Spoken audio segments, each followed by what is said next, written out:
Bonjour à tous, ceci est le compte-rendu de ma 60e journée de bonheur en direction de Saint-Jacques-de-Compostelle. Avant-hier, nous étions le jeudi 3 août et je suis parti de la Chapelle-Soyarts pour me rendre jusqu'à Saint-Jean-Pied-de-Port pour un total d'un peu plus de 35 km. Alors cette journée, c'était une journée ordinaire, certes une belle journée ordinaire, mais une belle journée ordinaire pas comme les autres. Il s'agissait quand même d'atteindre Saint-Jean-Pied-de-Port. Et pour ceux qui connaissent les chemins de Compostelle, vous savez que cette étape, c'est pas rien. Surtout quand, comme moi, vous venez d'assez loin. Je suis venu de Bruxelles et j'ai parcouru plus de 1500 km pour atteindre Saint-Jean-Pied-de-Port. Donc c'était vraiment une étape importante pour moi. C'était une étape qui m'a beaucoup fait penser à celle de mon arrivée à Vézelay, puisque je tenais beaucoup à passer par Vézelay en venant de Bruxelles et avant d'aller vers Saint-Jean-Pied-de-Port. Et c'était une étape aussi particulière puisqu'il s'agissait d'un des points de passage que je m'étais fixé.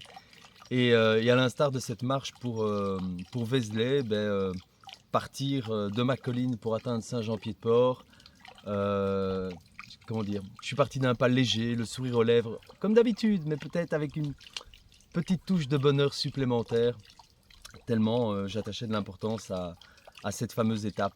Alors j'ai quitté ma colline au matin, sans oublier de profiter une dernière fois de cette vue absolument divine vers les Pyrénées, tout en sirotant un petit café fait maison. Et puis je me suis mis en route, et je me suis mis en route d'un pas léger. Les pas se sont faits tout seuls, littéralement. J'ai même pas eu l'impression de marcher, tellement j'étais heureux de me rendre à Saint-Jean-Pied-de-Port. C'était une marche vraiment agréable. Au matin, il avait fait un petit peu nuageux et un petit peu de pluie, ce qui ne gâchait absolument rien au plaisir de me rendre là-bas. Mais début d'après-midi, ça s'est éclairci, il a fait plutôt beau, une marche vraiment agréable. J'ai croisé quelques pèlerins en route. Je ne me suis jamais trop attardé. Certains, je les avais croisés sur la colline puisque je m'étais arrêté une journée complète sur la colline. Donc forcément, j'avais vu passer pas mal de gens qui avaient été interpellés par le fait que j'étais d'ailleurs le seul au soleil. Tout le monde était à l'abri, à l'ombre, et moi j'étais le seul qui prenait le soleil.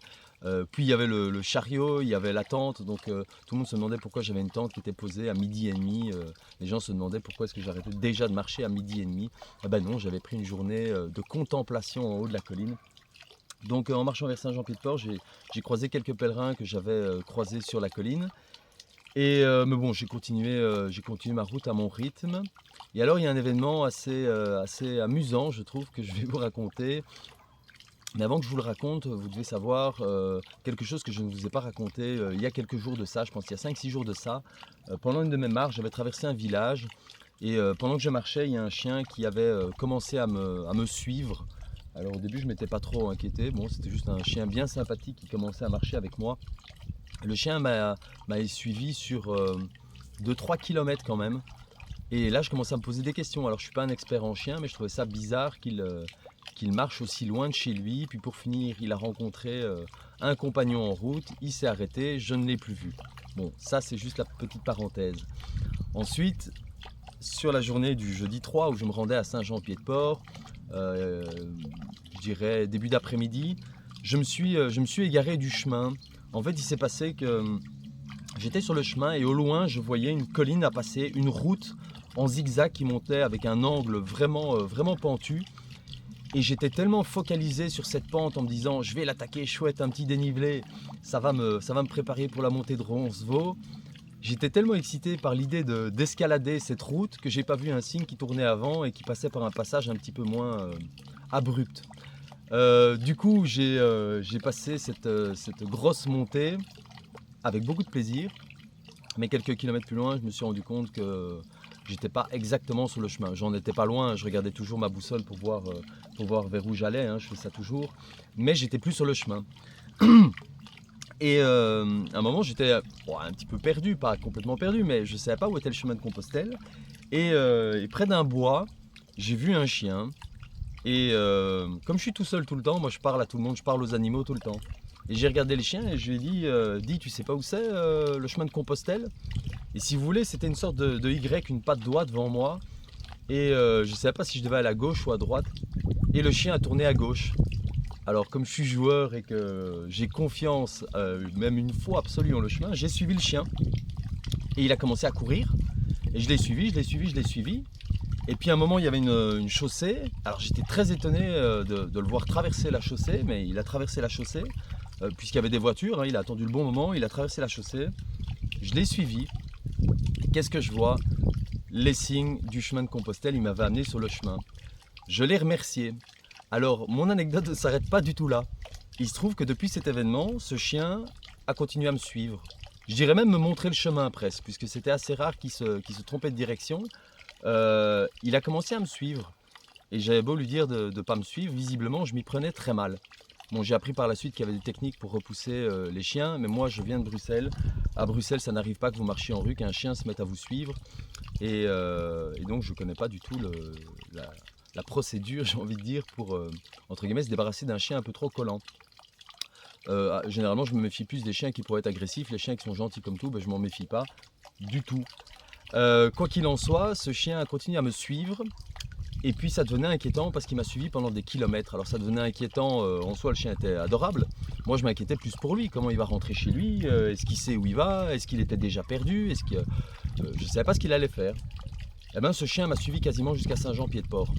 Il a fait quasiment 12 km avec moi le chien. Et il était bien sympathique et je serais bien resté avec lui, mais il devait avoir des maîtres et il était question de les retrouver. Donc j'ai cherché un cabinet vétérinaire.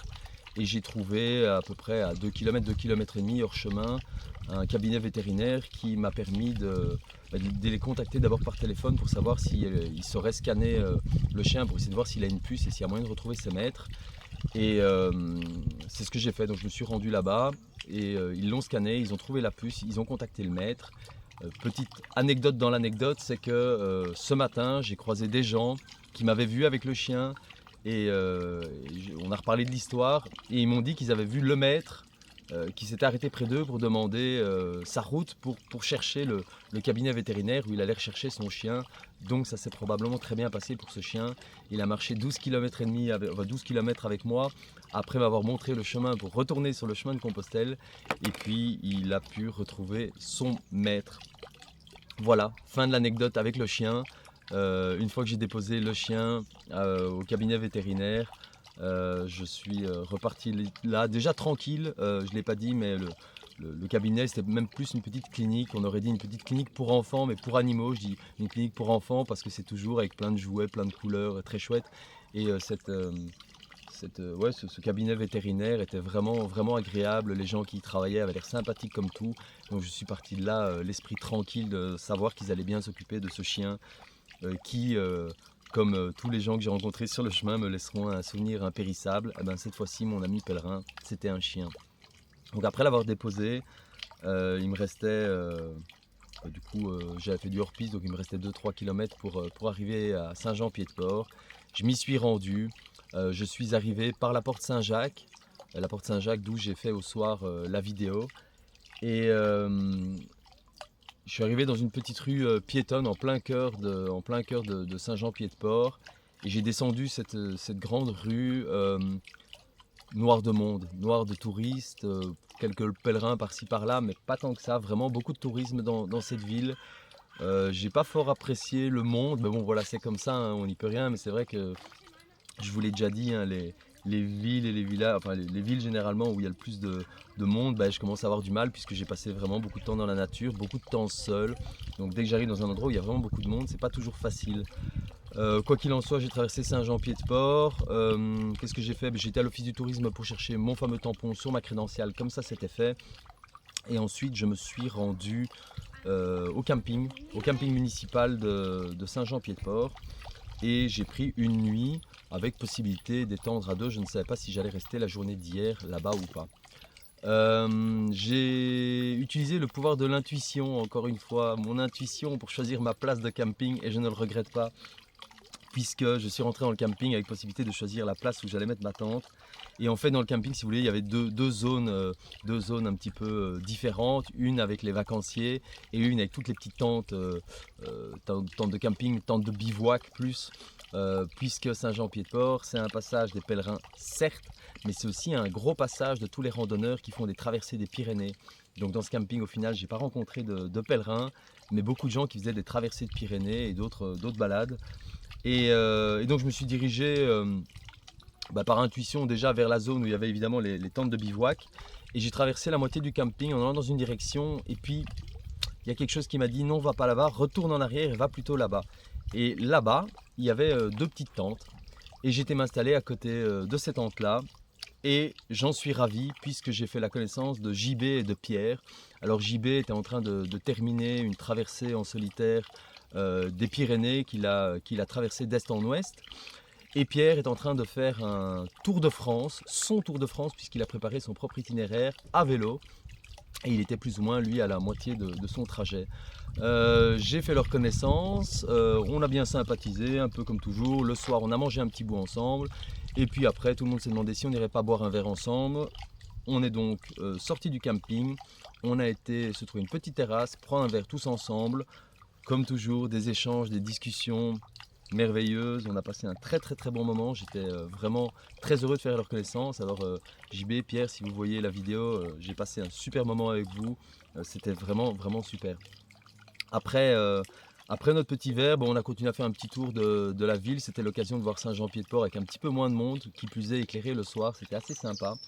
Et puis j'en ai profité une fois que j'avais abandonné mes collègues du camping. Ben, je les ai abandonnés pour vous faire la vidéo. Donc je me suis rendu à la porte Saint-Jacques pour vous faire une vidéo qui était presque dans le noir. J'étais juste éclairé par des spots. Alors désolé pour la qualité, mais je l'ai déjà dit, je pense, et je le redirai. Je fais des vidéos quasi tous les jours et c'est avec beaucoup de plaisir que je les fais.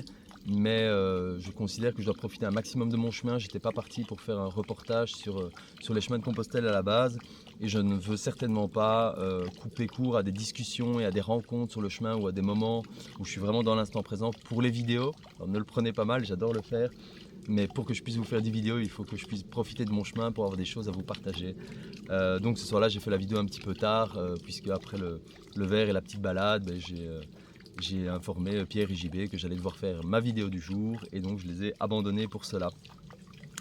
Voilà, ensuite je suis retourné à la tente, j'ai passé une très bonne nuit moyenne quand même, puisqu'il a plu beaucoup. Tout mon séjour à Saint-Jean-Pied-de-Port, il a plu beaucoup. J'ai repensé un peu au temps qu'il faisait dans le Connemara. Pluie, soleil. Vous voyez le soleil, vous croyez vraiment que c'est terminé? Non, 5 minutes après, pluie. Donc il a plu toute la nuit par contre là, donc de jeudi à vendredi, et du coup ça résonne sur la toile de tente, et ça fait vraiment beaucoup de bruit, donc beaucoup de réveil. Mais bon, ça ne suffit pas à enlever mon sourire. J'ai très bien dormi malgré tout, et j'étais debout à 6h, 6h20 du matin, si je me souviens bien, donc assez tôt. Voilà, ça c'est un petit peu ma première rencontre avec Saint-Jean-Pied-de-Port. Il y avait un point d'interrogation à cette journée, c'est qu'est-ce que je fais demain, qu'est-ce que je fais le vendredi 4. Est-ce que je reste une journée additionnelle à Saint-Jean-Pied-de-Port pour visiter un petit peu et prendre mon temps avant de repartir vers l'Espagne, ou est-ce que je pars directement? Eh bien ça, je vous le dirai dans la vidéo suivante, la 61e journée de bonheur, puisque je vais faire une vidéo séparée pour vous l'expliquer. Bah ouais, c'est comme ça. Sur ce, je vous souhaite à tous bien évidemment une très belle journée, et comme toujours, je vous souhaite à tous un très bon chemin.